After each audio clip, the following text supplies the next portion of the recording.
Bonjour, bienvenue dans une nouvelle vidéo. Moi c'est Guillaume, je suis photographe spécialisé dans le mariage. Aujourd'hui, on va parler de tips et conseils pour un photographe dans le mariage à faire après le mariage. Premier conseil, après le jour du mariage, moi je le fais le soir même. Fais une copie de tes cartes mémoire s'il te plaît, que ce soit bien clair. C'est très important d'avoir plusieurs sauvegardes.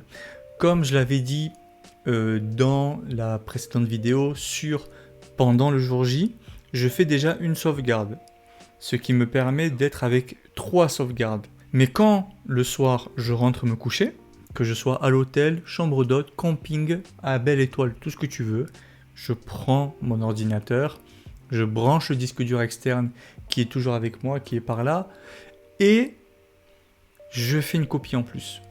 Les 100 Go, les 50 Go, tout ce que tu veux, je peux vous assurer que si j'ai pas fait la copie sur mon disque dur, parce que j'ai des disques durs Lassi, je te le mets là. Si j'ai pas fait la copie sur ce disque dur, je ne dors pas. Ça m'est déjà arrivé. Je me suis dit non mais c'est bon, j'ai 3 sauvegardes, ça craint pas. Je m'étais couché, il était 1h. 4h du matin, je me réveille en panique parce que j'ai pas fait les sauvegardes. Aujourd'hui, je ne dors pas tant que j'ai pas fait les sauvegardes. Voilà. C'est vraiment vite fait de perdre une carte mémoire. C'est très rapide de faire une erreur, même informatique, de formater une carte mémoire. Ça m'est arrivé, hein, vraiment. Là, j'ai vraiment été désolé pour le couple parce que j'avais perdu une partie de la journée. C'était pour un anniversaire, hein, c'était pas pour un mariage quand même. Mais c'est quelque chose quand même qui est assez dramatique, je trouve. Nous sommes responsables de ça. Faisons le maximum de sauvegardes. Plus il y a de sauvegardes, plus on est tranquille. Donc, une fois que tu es à la maison, qu'est-ce que tu vas faire? Tu vas commencer à trier et éditer tes photos.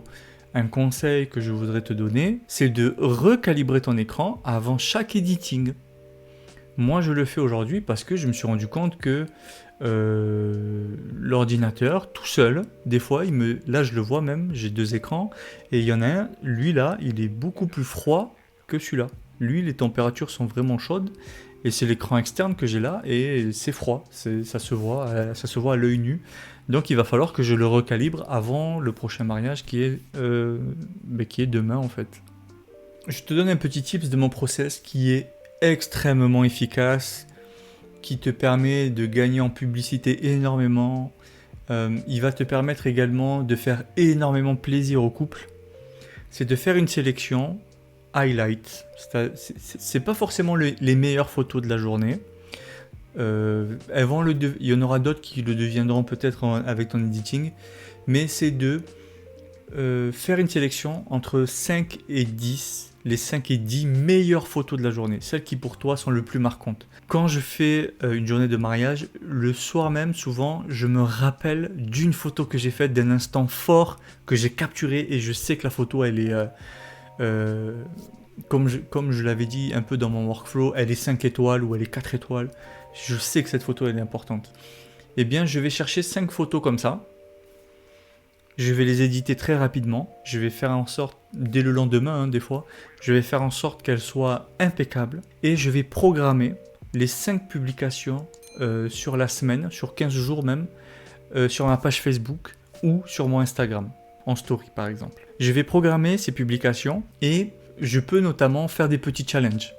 Par exemple, si sur la photo, si sur la publication, il y a 80 likes, 40 likes, 20 likes, 10 likes, peu importe, j'offre un cadre photo au couple. Donc vous vous doutez bien que avoir des likes sur les réseaux sociaux, ça fait gagner en portée, ça fait gagner en popularité. Donc ça permet de gagner en visibilité. C'est un petit jeu que l'on peut faire pour améliorer un peu le branding de tout simplement de sa page Facebook. Et du coup, le truc qui est sympa, c'est que les mariés, très rapidement, vont pouvoir découvrir des photos de leur mariage. Et ça, c'est vraiment un super cadeau pour eux. Vous postez par exemple les photos, vous les faites le lendemain ou 2 jours après, vous faites juste ces 5 photos-là, et vous les programmez pour qu'elles soient publiées tous les 3 jours par exemple, ou tous les 2 jours, peu importe, de manière à ce que le couple soit tout le temps connecté à votre page, tout le temps attaché à vos réseaux sociaux. Et ça je vous assure que le couple est très content de retrouver les photos. Moi, ce que je fais, c'est j'envoie une photo le lendemain par SMS. Oui, c'est ça. Donc, ils sont souvent au brunch, ils sont souvent en mode complètement fatigués de la journée qu'ils ont passée. Et du coup, ils découvrent une photo de leur journée. Et ça, à chaque fois, je reçois des SMS qui sont extra. Ils sont très contents d'avoir cette petite surprise-là. Petite astuce, ne l'annoncez pas. Faites-le comme ça en surprise. Et en fait, on se retrouve avec une petite, pas chasse au trésor, mais je leur dis, écoutez, là maintenant, il va y avoir 10 photos qui seront publiées sur ma page Facebook. Voilà, restez connectés. Et je peux vous assurer que par la suite, ils le sont. Et du coup, ça permet d'avoir un engouement pour les mariés au niveau de vos réseaux sociaux. Et vous leur faites un petit cadeau en attendant de pouvoir tout éditer et de faire le gros du travail. Une fois que le gros du travail est fait, faites un article de blog. Faites un article de blog de manière à ce qu'il puisse être référencé. Et donc, vous allez créer un petit article de blog avec le highlight. Donc là, par exemple, ça peut être 25-30 photos de cette journée-là avant d'envoyer la galerie complète. Une autre chose qui est très importante, c'est de penser aux autres prestataires. On les oublie souvent. Il y a le DJ, il y a le vidéaste, il y a les responsables du domaine, la wedding planner, les traiteurs, il y a énormément de monde. Le cake designer, je dis ça parce que au cas où la mienne sorte et que je ne l'ai pas citée. En fait, quand vous faites des photos, il faut savoir que ce que vous prenez en photo, c'est le travail de énormément de prestataires. Soyez sociable, soyez ouvert au fait que les autres prestataires puissent utiliser vos photos. Bien sûr, faites une galerie à part avec les photos privées des mariés. Bien sûr, faites une galerie à part sans les photos privées des mariés, par exemple les préparatifs, les photos de famille, ce genre de choses-là. Faites une galerie où tous les prestataires vont pouvoir les utiliser. Vous envoyez ça à tous les prestataires en leur disant de vous citer, de bien vous nommer, que ce soit sur leur site internet ou sur les réseaux sociaux, et ça va vous faire grandir en termes de communication sans que vous n'ayez à faire grand-chose. Si vos photos ciblent bien le prestataire, c'est génial. C'est génial parce que en fait, le prestataire va utiliser votre photo et va potentiellement parler de vous. Si vous faites des belles photos du lieu, par exemple, le lieu peut utiliser vos photos et parler de vous. Pour un photographe, c'est assez facile qu'on parle de vous, donc n'hésitez pas à partager les photos avec les autres prestataires. Ne vous mettez pas en guerre parce qu'après ils vont pas vous citer, parce qu'après, bon, vous savez pas ce qui se passe. Des fois, bon, c'est vrai, hein, il y en a, ils sont comme ça, mais des fois, le fait de partager la photo, même si vous a pas cité, des fois il va parler de vous sans forcément vous le dire. Le 5e tips, ou le 6e, je sais plus, à force d'en donner, vous voyez, on compte plus sur ma chaîne. En tout cas, le tips suivant, c'est absolument de penser à votre communication. Pensez à votre communication dans le sens où les photos que vous allez utiliser vont coller parfaitement à votre personal branding. Que ce soit les valeurs, que ce soit la colorimétrie, que ce soit les expressions dans la photo, il est important que le peu que vous sortiez du mariage soit parfaitement en adéquation.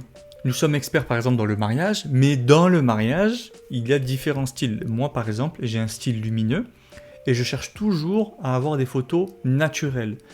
Pourtant, j'accompagne souvent le couple à se prendre dans les bras, à avoir une certaine, on va dire une certaine gestuelle, une certaine posture, mais je veux que cela se retranscrive par de la photo naturelle.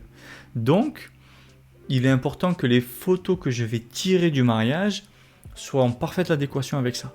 Tip suivant. N'oubliez pas les mariés 1 an après.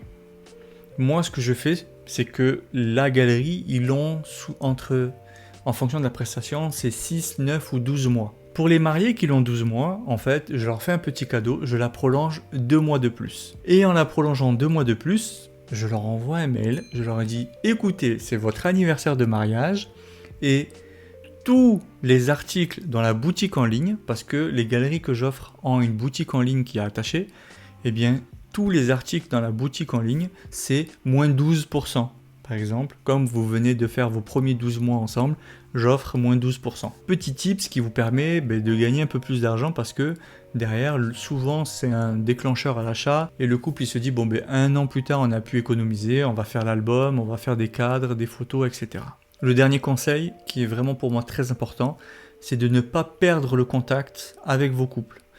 Même si le couple derrière continue sa vie, il peut avoir des enfants, vous pouvez faire des photos de grossesse, des photos de famille. Il peut également avoir des amis qui se marient. Et c'est pas forcément un réflexe pour le couple de penser à vous, même si vous avez été le photographe de son mariage. Il est important chaque année de souhaiter par exemple leur anniversaire de mariage, leur souhaiter les noces à chaque fois, là je sais pas comment ça s'appelle, bon moi je leur souhaite un anniversaire de mariage, quand j'y pense, parce que je suis pas très bon à ce niveau-là, mais tout simplement leur faire un petit coucou, montrer que vous existez pour toujours rester dans leur pensée. Ça va leur permettre tout simplement de vous recommander autour d'eux. Donc voilà, c'était tout pour cette vidéo. J'espère qu'elle aura été assez complète. Ça a été une trilogie pour le avant, pendant et après. J'espère vraiment que ça va être utile et complet. J'espère que j'ai rien oublié aussi. Mais en gros, ce qui compte, c'est que tu puisses gagner en expérience grâce à ces 3 vidéos, que tu te sentes un peu plus à l'aise et que tu puisses un peu plus t'affirmer en photo. N'hésite pas à me mettre en commentaire si tu as trouvé cette vidéo utile et aussi me donner des tips si tu en as. Ça peut m'aider aussi. N'hésite pas à mettre en commentaire tes tips ou les tips que tu aimerais donner à tes collègues. D'ici là, je sais pas si la prochaine vidéo ça va être un vlog, ça va être encore une petite face cam pour échanger comme ça. Je sais jamais comment finir mes photos, mes vidéos. D'ici là, n'hésitez pas à sortir, faire des photos et dites-moi en commentaire si vraiment ça vous a apporté quelque chose. À bientôt!